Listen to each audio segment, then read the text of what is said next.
So this happened recently and it still freaks me out when I think about it. Let me start out by saying I live in a nice neighborhood in a nice small town where there are almost no reports of crimes. Of course, there is the occasional burglar, but most of the times the whole town goes without a burglary for months. It has 2 middle schools, one public and one Christian with no high school, so it's safe to say that almost every resident knows each other. Next to a few low-schooled Central European immigrants that work here for 5 days a week, can go back home on the weekends. I haven't always lived here and actually moved here when I was 12, so my parents are from one of the major cities in the Netherlands. Because of this, my parents always lock the doors, and even take it a step further when everyone is accounted for in the night. They lock a hook-shaped lock on the bottom and top of the door, which one can only be opened with your hands from the inside. I am 20 years old and have to take care of my mother, who just had a heavy operation removing a lot of tumors, so she is bedridden. I don't mind doing it, even though I can't always go to classes in uni because of it. After can I be gone for a long time and being pinned up in a house with a cranky mother? Even though I love her, I can't always handle her obnoxious way of pissing me off. So I went back to playing Pokemon Go to have a reason to go out of the house for a half an hour at a time. In our neighborhood, we have 3 playgrounds, one of which is right behind my backyard. Because my street is a circle, there is a space between all of the backyards, which is a field of 150 meters. That's because it's in the back of all the houses. The street lights only shimmer through the 3 openings. I always start with the poke stop in there and to light up a cigarette before I start walking my basic routine. So about a week or 2 ago, I walked in there watching my phone for Pokemon. So when I pulled out my lighter to light my cigarettes, I noticed someone else throwing away their cigarette. I couldn't make out who it was because I went from my phone light to almost pitch black darkness. It took my eyes a few seconds to focus, and before they did, he had already walked off in the other opening on the right side. So I couldn't follow him because my field of view got cut off by one of the hedges of the backyards. This didn't take me for anything strange because we have some teenagers in the street, and I just presumed he was smoking secretly. I continued my route and went to bed. When I got back to the playground, though, the next day I noticed a ridiculous amount of cigarettes next to the slide. This took me for strange because it was actually one of the spots I sit on a lot because the Pokestop is also a gym. And when I say a ridiculous amount, I mean around 15 of them, which I was very certain weren't there the day before. We did a raid there the day before, and something like 15 cigarettes in grass is not something you overlook. As a creepypasta reader, I immediately thought about the guy from last night, and I was very certain it wasn't some teen and probably a stalker because it was right next to the house of one of the prettiest girls in town. I just sent her a message about it and went back to my usual routine, not really thinking about it at all. That night, around 11 p.m., I walked back into the field, but before I know I would be visible, I locked my phone and peeked around the corner. I was not surprised to actually see him creeping there, but even if you expect something like this, it still makes your heart race. I stood back to think a bit for a few seconds, and after a few seconds I decided to just walk up there with my phone's flashlight and just act like your friendly neighbor guy. Even though I decided this, I did take my keys in one hand and use them in a knuckle brass way, just in case he was a creeper. But the second I came around the corner, he made a mad sprint for one of the exits. This kind of took me off guard, and I stood there for a second before continuing to run in the direction of that exit. He was long gone before I could see the lit-up street. After this, whenever I decided to go for Pokemon after dark, I took one of my CSGO replica knives, which I had sharpened. The next night I was doing my round and didn't see him, even though I did the little peek around the corner again. Slightly relieved, I walked up to the gym and started contesting it, which takes about 5 minutes. And because of the guy, I was still on edge, and you probably know the feeling as a horror lover. If you are paranoid, you will start to listen for sounds. And it was just so quiet that every sound I made was so loud and annoying because it blocked me from hearing other sounds. When I looked back at my screen, I noticed I was actually messing up at the game, and I just focused on the game. But a few seconds after looking at my screen, I heard the sounds of sticks snapping not more than 10 meters away from me. And this wasn't the sound of a bird moving around in bushes. This was the sound a dog would make when its ball landed into the bushes, and he needs to fetch it. As you can guess, I didn't even try to finish the game. I just booked it towards my house. The worst part was that when I started running, I actually heard the bushes really loudly, so I'm pretty sure it was the creepy guy and he was hiding from me for a reason. This guy wasn't just a normal stalker. Even though I had the knife on me, my fight or flight instincts kicked in before I even thought about that. I wasn't planning on going back into the playground anymore at night, and just visited the Pokestops in the street that were in the streetlights. I didn't see the guy again, but I'm pretty sure he did see me. Every time I went during the night, I had this feeling someone was watching me. Even though there were enough reasons for me to be suspicious, I disregarded this as paranoia. But the paranoia got to me, though. I stopped and started looking back at a spot where I knew if I was being followed, he would need to hurry not to lose me after losing sight for 20 meters. And if I peeked back, he had no way of getting cover quick enough. I looked through the bushes instead of peeking around them after noticing the bushes weren't that thick, and I saw him. My first instinct was to drop myself in the bushes and stay still, so I grabbed my knife and waited in the bushes under full cover. My heart started racing, thinking about if I needed to attack him. Wait for him to pass me or I was cut because he came into my field of view. I held my breath and didn't move.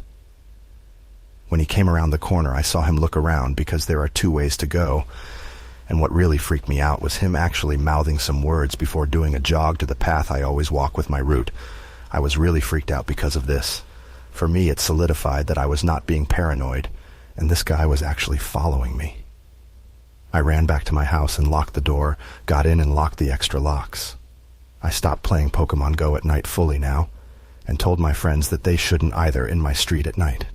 Of course I explained it, but they kind of disregarded it as paranoia. They knew I was a horror fan, and it was getting close to Halloween, so they took it as me spooking them. After 3 days of me staying at home in the nights, I was talking with my neighbor friend in front of our doors with the cigarettes, and I noticed there were different cigarettes on the sidewalk. This really freaked me out, and I told him about the guy again. Now he was more interested because he saw I wasn't messing around.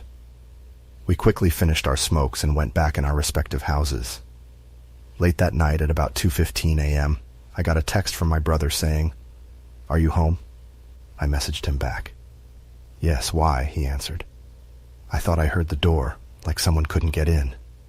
For my brother, it's logical to text because when going out in the weekend, we sometimes lock the door with the extra lock before we are both home, because we are drunk and forget to check if we're the last one home. What freaked me out about him texting this is that you can't try to open the door with an actual key. The extra lock can only be opened from the inside, but to the other one you need a key because there is no actual doorknob. So someone had a key and was trying to get in but couldn't. I went downstairs with my sword I bought at Comic-Con. I went to the front door and slid the curtain aside, and the guy was right there and was looking back at me. Because of him wearing a hoodie, I couldn't see his face as he was with his back to the streetlights. I could only see his silhouette. He proceeded to slowly turn around and walk away. I figured he did it using a lockpick and didn't really know what to do. I did not sleep at all until I knew my brother was awake in the morning. The next day, my mom needed to go back to the hospital because her stitches got messed up when trying to push the couch in a different position. She is a really stubborn lady. She actually got mad at me before I left about me getting in late the night before. Of course, I denied it, but she said she heard me trying to open the door in the night, hearing my brother come down to open it and go back up. I knew she misheard, of course, but she did hear me last night. When I was going back home from the hospital alone, I was still thinking about this. I got inside and noticed the door to the living room was open, but we just got a new dog who loves going upstairs, and we all learned to close the door so he wouldn't be in our rooms. The first thing I noticed was that the dog was upstairs looking down at me, but that moment I already knew what had happened. I ran into the garage and picked up my sword and went to check all the rooms, screaming, "I know you're in here. I will freaking kill you." The second I got into my brother's room on the other side of the upstairs hallway from the stairs, I heard him sprinting downstairs. I ran after him, my sword drawn, but he got out of the house before I could get close enough to him. I called the cops, and the same day we had the locks changed. He didn't steal anything, but when looking at my closet for stolen stuff, I noticed my clothes got pushed back to make space. There was no sign of forced entry, and the only reason he probably got in was because of our spare key, and because nobody was home, so the extra lock wasn't on the door. I don't know what would have happened if I wasn't so paranoid, but it's safe to say I'm happy I am.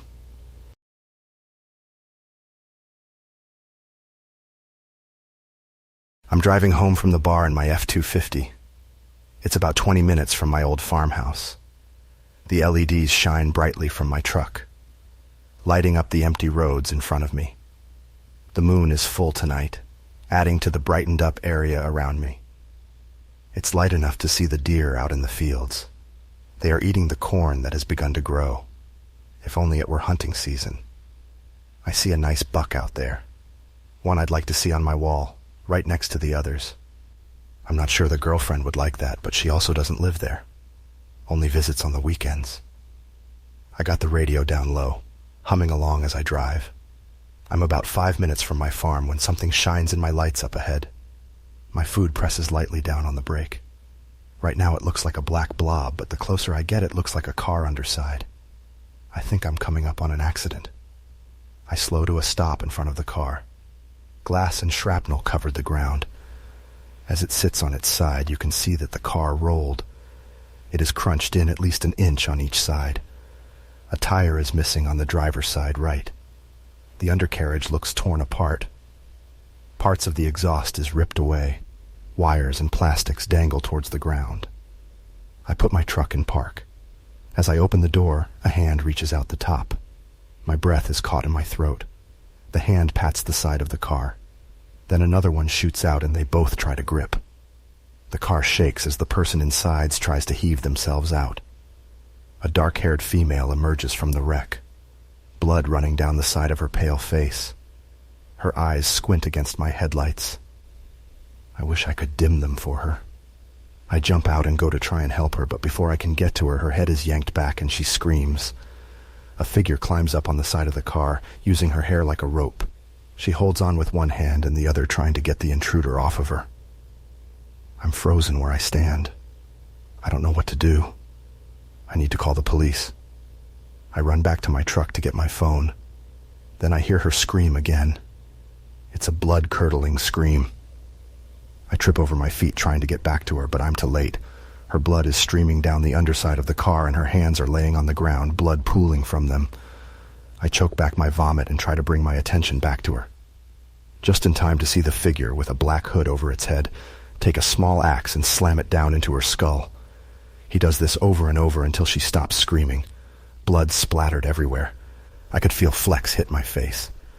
I know I would have to bleach this white shirt I'm wearing. I couldn't stop staring at the shattered mess that was once a young woman laying in a heap on top of the crushed vehicle. I look to the person, the murderer, and my heart stops. They're staring at me. Their eyes are glowing a dark green.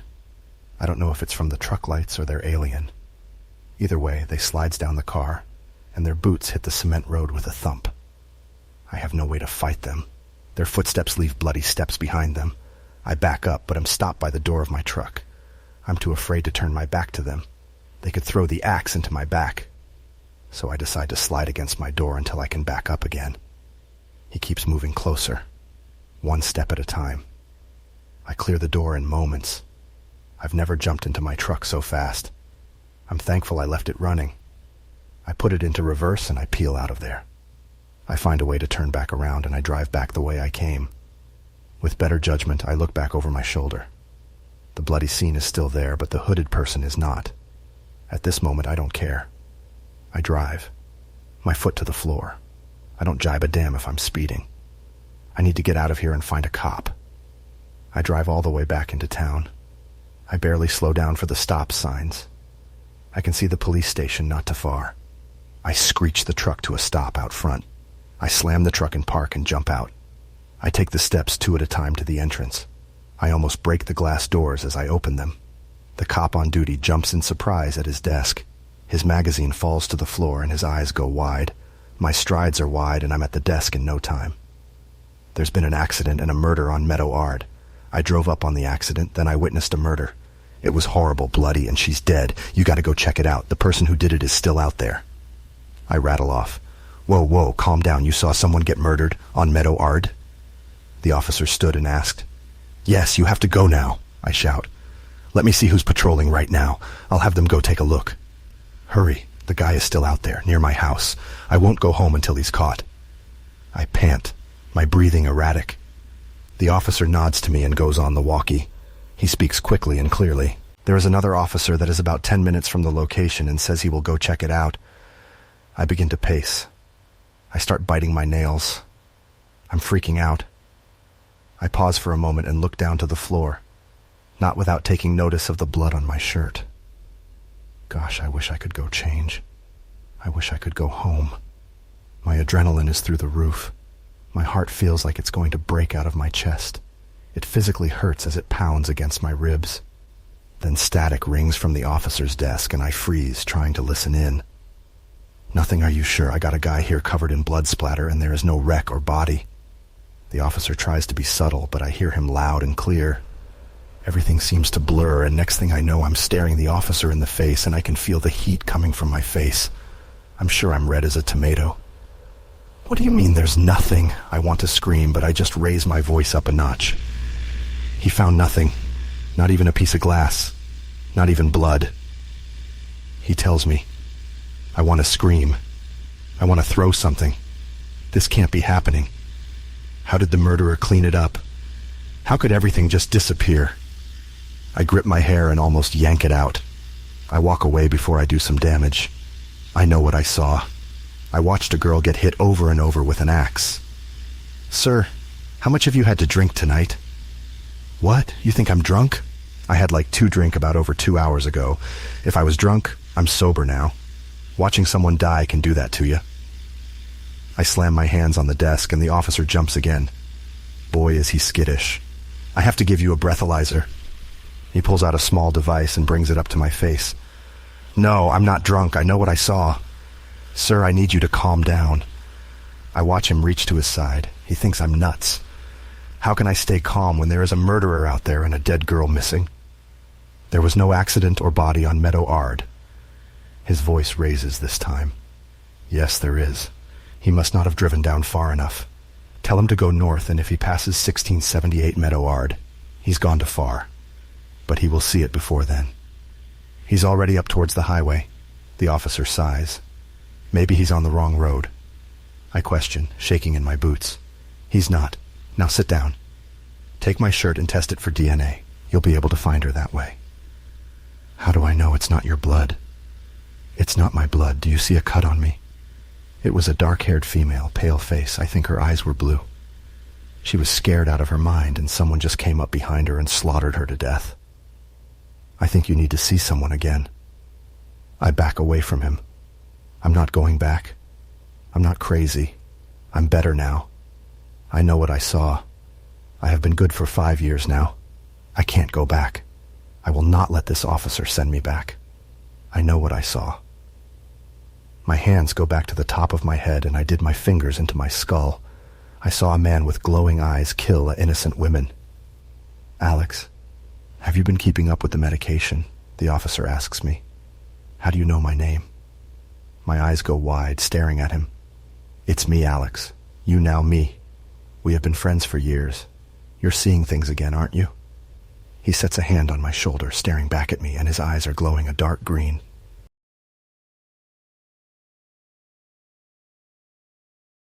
"4 months ago, a leisurely walk through the local woods set my life on a new course. As an avid walker, I thought that I had seen everything there was to see in this greenery. I had been coming to this place since I was born. My father frequented the woods, explaining that it was his way of calming his mind. 22 years later, I continue this habit of my father's. He has since been put into a retirement home, his mind fractured into its own world. I still try to remain close with him despite myself and everyone from this world being absent from the new reality that his mind resides in. Walking these woods helps me feel connected to my father. It was still something that we shared, even if those times were in the past. It was something that I had planned on doing with my own children. Throughout our times walking through these woods, we took multiple paths.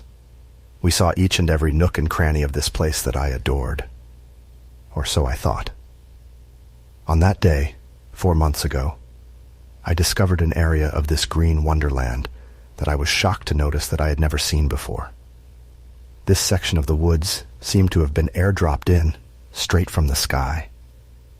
It hadn't been here the last time I took this route. I could have sworn it. I had just walked this route 3 days ago. That wasn't enough time to landscape this whole new area with a little hill and trees that I hadn't seen before. I probably would have noticed this new area regardless, but what grabbed my attention was the mumbling. I had gone out that night without my earbuds, wanting to just take in the sounds of the crickets, birds, and other critters going about their nightly routines. Off to my left, my ears picked up on an unfamiliar sound. The mumbling was a noise that wasn't native to this area, so I turned my head to it. I only noticed the new section of the woods in retrospect. What my eyes immediately caught was the tree. I'm no arborist, but I knew that this type of tree wasn't one that was found in these woods. A dark, thick trunk twisted upward, sitting shorter than the surrounding trees, but its presence felt towering nonetheless. Its limbs protruded outward like the mangled arms of some slim figure who had taken one too many steps toward the edge of a cliff. I shivered at the sight of it. The brooding ambiance that the tree created didn't belong there, amongst the warm colors of the foliage that had given me comfort for so many years. At the base of the twisting trunk knelt the source of the mumbling, a man. The man wore a hoodie, joggers, and trainers, typical attire for a jogger. He wouldn't have looked out of place if he hadn't been kneeling by the tree. Everyone stayed on the trails unless they had to clean up after their dog. With no dog to be seen, this stuck out like a sore thumb, even without the mumbling. The mumbling was incomprehensible at first, but his face gave me some context. His slightly weathered face, clean-shaven, was wearing a smile. His body shook a little with his smile, indicating laughter. I had no clue what could be so funny about a tree. Maybe he was on drugs. Whatever it was, I didn't stick around to find out. The whole way home and all of that night, I couldn't shake the image of the man and the tree that he knelt by. It was so out of place, so ominous, and contrasted so drastically with what I knew to be the pleasant atmosphere of the woods, that it felt like a whole new world had opened up in that small sector. Was it a one-time thing? Or would it be there the next day? I was too curious. I had to find out. The next day I returned to the woods. The whole walk I kept my head on a swivel, trying to see if there were any new sections that had popped up. As far as I could tell, everything was as I had remembered it over the last 22 years. The same trees, bushes, signs, paths, and everything else that he had grown to know. Except the tree and the man kneeling in front of it. The man by the tree was wearing the same attire as yesterday, but his face looked slightly different. Slight dips of wrinkles in his skin had appeared, seemingly overnight. His hair, both on his head and face, had grown longer as well. It wasn't a huge change, but it was significant enough that it should not have been able to happen overnight. The mumbling continued as it had yesterday. The smile remained throughout his talking. Again he appeared to be laughing, as if talking to an old friend. Drugs these days are so crazy, this guy's on a whole other planet, I thought. A moment later, another thought crossed my mind. What if it wasn't drugs? What if there was actually someone or something that he was talking to? Before I could think any better, my feet started off of the path and towards this new area. I didn't really have a plan at first. I was simply drawn in. As I labored to not snap any sticks or step on any crunchy leaves, I decided that I wasn't going to approach the man. I still wasn't sure if it was drugs causing this strange scene that I had witnessed these past 2 days, so I had no clue what I could expect if I approached him. I flanked off to my left, which brought me out to the back of him. I was about 40 yards away, keeping a safe distance to avoid detection. I ducked behind a tree, one much more vibrant than the one that had caught my attention the day prior. Looking towards the kneeling man, I squinted my eyes, trying to narrow my gaze to the center of focus. My eyes locked onto the man and the tree behind him. What I saw was just that. A man and a tree. A normal man and a normal tree. At that, I decided that the culprit was in fact drugs. I returned to the trail with a smile on my face, finding solace in this conclusion. I continued on my walk without sparing another thought for the man by the tree. My walks took the same course for the following months. This new area of the woods became commonplace in my routine, slowly integrating into my ingrained vision of what the woods look like. The man by the tree was there every day, in the same outfit. I paid him little attention after that second day, just adding him to the scenery. That was, until the day where he wasn't kneeling. On that day, I saw out of the corner of my eye that the man was not in his normal position. He was face down. I broke off of my course and hustled up to the tree. I shook the man to no response. Desperate to make sure the man was okay, I rolled him over. What I saw was not the same man that I had seen on that first day when the tree came into my view. His face was decrepit, riddled with wrinkles and wiry gray and white hairs. His smile was absent, replaced by a ghoulish frown, even in death. I looked up to the sky, taking a moment to breathe and take in the fact that I had just discovered a dead body. A tear fell from my eyes as my gaze fell. Before it could fall back on the man, my eyes leveled with the tree.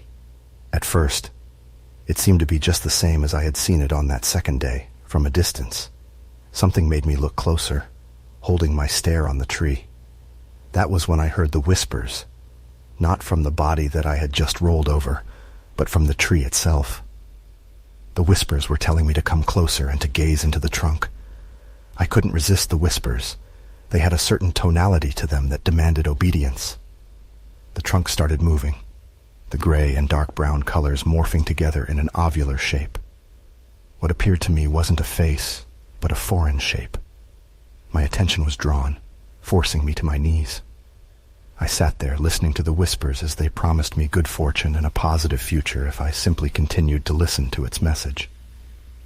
What seemed like only a few minutes but was surely a few hours passed and my trance was broken. I came straight back to my apartment to write this account. I will go on my walk the same as every day, but I know that tomorrow's walk will include a detour to that tree to listen to the whispers once more. I hope that someone finds this account of my experiences so that someone can stop me from sharing the same horrid fate as the man by the tree.